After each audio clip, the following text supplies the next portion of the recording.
Pemirsa, aksi penjamretan yang menimpa seorang bocah di Sukabumi, Jawa Barat terekam kamera pengawas. Korban sempat berupaya menarik jaket ojek online yang digunakan pelaku, sayang pelaku berhasil kabur membawa telepon genggam korban.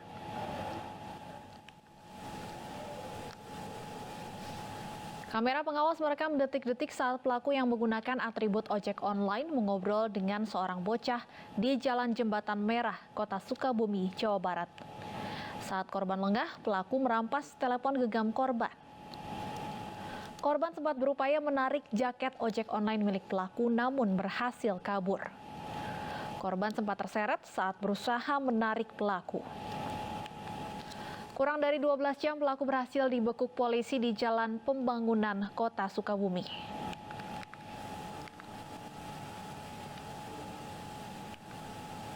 Anak saya mungkin mau ke warung, kalian bawa handphone ke temennya, pas di jalan kenal dengan pelaku. Pertamanya dia rujuk nanyain alamat, ya setelah itulah nggak terlalu jauh nanyanya, langsung dijamret. Berapa orang Pak kalau dilihat? Itu lihat di CCTV itu cuma satu orang. Satu orang pelakunya. Ya. Anaknya sekarang seperti apa Pak? Waktu kemarin pas hari itunya, kemarin ada benturan di jidat, terus tangannya juga baret, ini ada terseleo tangan. Modus pelaku menggunakan kendaraan roda 2 berjaket ojol, ojek online, tapi dia tidak. Dipastikan bukan ojol ya? Betul, tidak. Atau tidak bukan anggota ojol.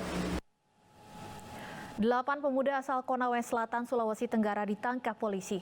8 pemuda diduga tersangkut kasus pencabulan 2 gadis di bawah umur yang berawal perkenalan di media sosial.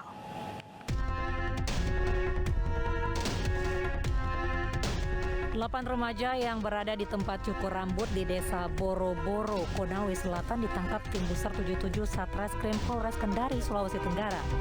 Kedelapan remaja ini ditetapkan sebagai tersangka atas tindak pidana pencabulan 2 gadis di bawah umur. Atas kejadian ini, 1 korban pendarahan hingga dirawat di rumah sakit.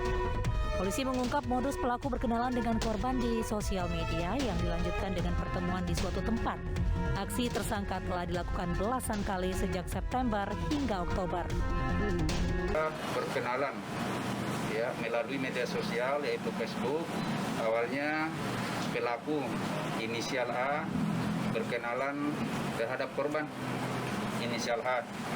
Kemudian mengajak bersangkutan untuk bertemu.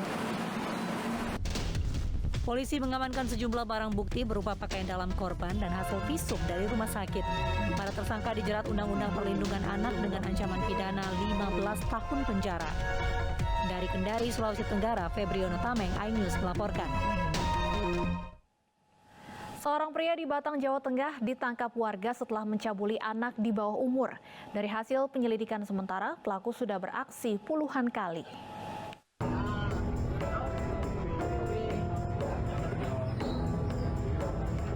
Pria warga Desa Sedayu, Batang, Jawa Tengah ini tak berkutik setelah ditangkap warga. Ia diamankan setelah tertangkap basah mencabuli 2 remaja laki-laki di sebuah gubuk di tengah hutan jati. Untuk menghindari amukan massa, pelaku dibawa ke Mapolsek Subah. Dari pemeriksaan awal terungkap pelaku telah berkali-kali beraksi. Bahkan jumlah korban pencabulan mencapai 30 anak. 1 orang. Untuk korbannya? Korbannya yang diamankan warga, informasi terakhir dari pemeriksaan itu 2 orang. 2 orang yang tadi ketangkep basah itu tadi? Iya, 2 orang. Di bawah umur semua tadi? Masih di bawah. Diduga masih ada banyak korban ya? Masih dalam pendalaman. Untuk proses penyidikan lebih lanjut, pelaku dan para korban dimintai keterangan di unit PPA Satreskrim Polres Batang. Dari Batang, Jawa Tengah, Suryono Soekarno, iNews melaporkan. Kolam bekas tempat permainan wahana air yang sudah lama terbengkalai di objek wisata Pantai Tapak Paderi, Kota Bengkulu menelan korban jiwa. 2 pemuda yang nekat berenang di lokasi tersebut tenggelam, 1 diantaranya ditemukan tewas setelah hilang selama 4 jam. Enggak lah, di tempatnya tadi lah kan.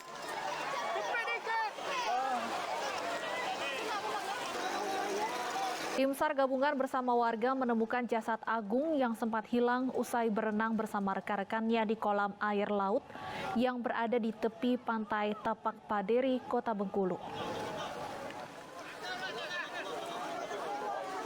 Jasad korban ditemukan tersangkut di jaring bekas nelayan setelah tim SAR melakukan penyelaman di sekitar lokasi korban tenggelam. Butuh waktu 4 jam hingga jasad korban berhasil ditemukan. Usai ditemukan, jasad korban langsung dievakuasi ke Rumah Sakit Bayangkara, Polda Bengkulu.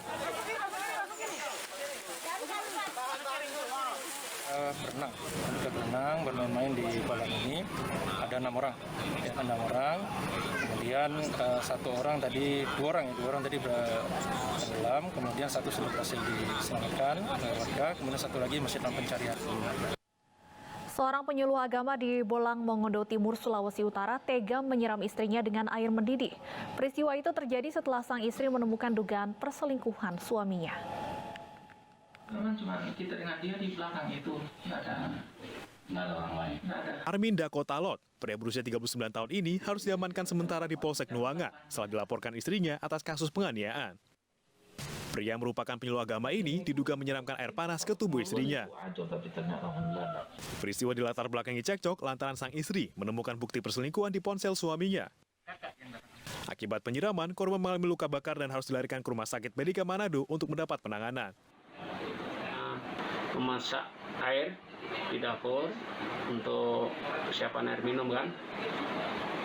Istrinya keluar dari kamar menuju ke dapur.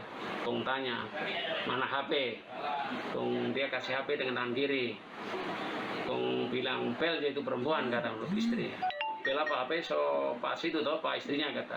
Tiba-tiba istrinya ini bawa balik kanan, tak menurut keterangan semuanya dia tarik tangan kanan, sementara pak istri air panas, sehingga mengenai ibu atau korban ini. Oh, jadi yang dia tarik tangan kanan yang sementara mengisi air di galon.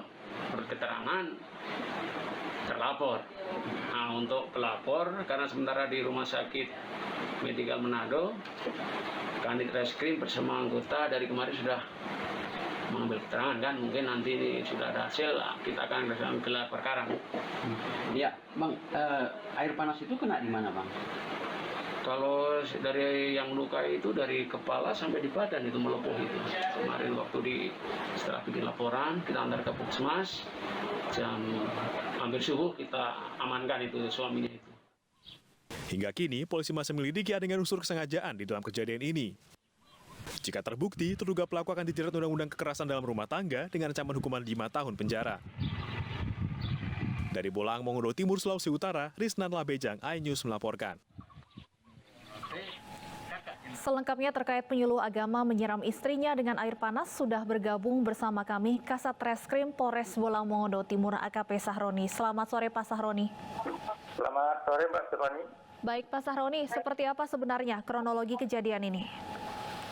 Oke, baik, nanti saya jelaskan bahwa kejadian berawal pada hari Kamis tanggal 4 November 2021 sekitar jam 03.00 WITA. Saat itu korban, si istri ini secara sembunyi-sembunyi membuka HP suaminya. Dan saat itu didapati foto seorang perempuan yang tidak dikenal. Kemudian suaminya istrinya ini lanjut membuka HP suaminya, didapatilah suatu pembicaraan antara suaminya dengan salah satu temannya yang menanyakan tentang bagaimana pertemuan antara tersangka dengan perempuan yang ada di foto tersebut. Dan itu dijawab bahwa belum terjadi pertemuan. Sehingga dalam itu malam itu juga terjadi cekcok atau pertengkaran antara suami dengan istri ini, di mana sang istri ini memaksakan agar suaminya menelpon perempuan yang ada di foto itu. Tapi suaminya mengatakan bahwa tidak ada nomor handphone dari perempuan tersebut. Kemudian pada hari Jumat tanggal 5 November 2021 sekitar jam 19.30 WITA terjadi kembali cekcok antara suami istri ini, sehingga yang pada akhirnya sekitar jam 20.30 WITA saat si istri ini terus mempertanyakan masalah hubungan suaminya dengan perempuan yang ada di foto tersebut, si suami ini sementara memindahkan air mendidih, air panas dari panci ke termos menggunakan gayung. Sehingga karena ditanya-tanya didesak terus oleh si istri ini, maka suaminya langsung menyiramkan 1 gayung air panas tersebut ke tubuh istrinya. Baik. Baik, apakah suami ini sudah ditetapkan sebagai tersangka, Pak, saat ini? Sudah. Baik, artinya memang ditemukan ada unsur kesengajaan ya dalam penyiraman ini? Ya, ada, ya. Baik, untuk kondisi korban sendiri seperti apa saat ini, Pak? Korban saat ini dirawat di RS Medical Center yang ada di Manado karena mengalami luka melepuh atau luka bakar pada bagian wajah, tubuh bagian kanan dari bahu hingga pantat dan betis kiri. Baik, Pak Sahroni, kami ingin konfirmasi, benarkah tersangka ini berprofesi sebagai penyuluh agama? Ya, benar sekali. Jadi penyuluh agama non-PNS. Baik, apa pasal yang dikenakan dan ancaman hukuman terhadap tersangka, Pak? Jadi di sini kami mempersangkakan dengan pasal 44 ayat 1 dan 2 Jungto pasal 5 huruf A Undang-Undang 23 tahun 2004 tentang penghapusan kekerasan dalam rumah tangga. Baik, Pak Sahroni, saya juga ingin tanyakan apakah sebelum ini memang antara tersangka dan korban ini sudah sering terlibat cekcok? Yang dalam hasil penyidikan kami baru menemukan ini masalah yang kecemburuan ini, jadi belum ada masalah lain. Tapi mungkin kecemburuan itu sudah dari sebelumnya memang sudah ada, tapi puncaknya pada hari itu setelah ditemukannya foto di handphone suaminya itu. Baik, terima kasih AKP Sahroni, Kasat Reskrim Polres Bolang Mongondo Timur sudah bergabung bersama kami di Ini Sore. Pemirsa, sebuah bus antar kota antar provinsi menabrak tiang beton di Jalan Ciledug Raya. Kami akan kembali dengan informasi selengkapnya sesaat lagi.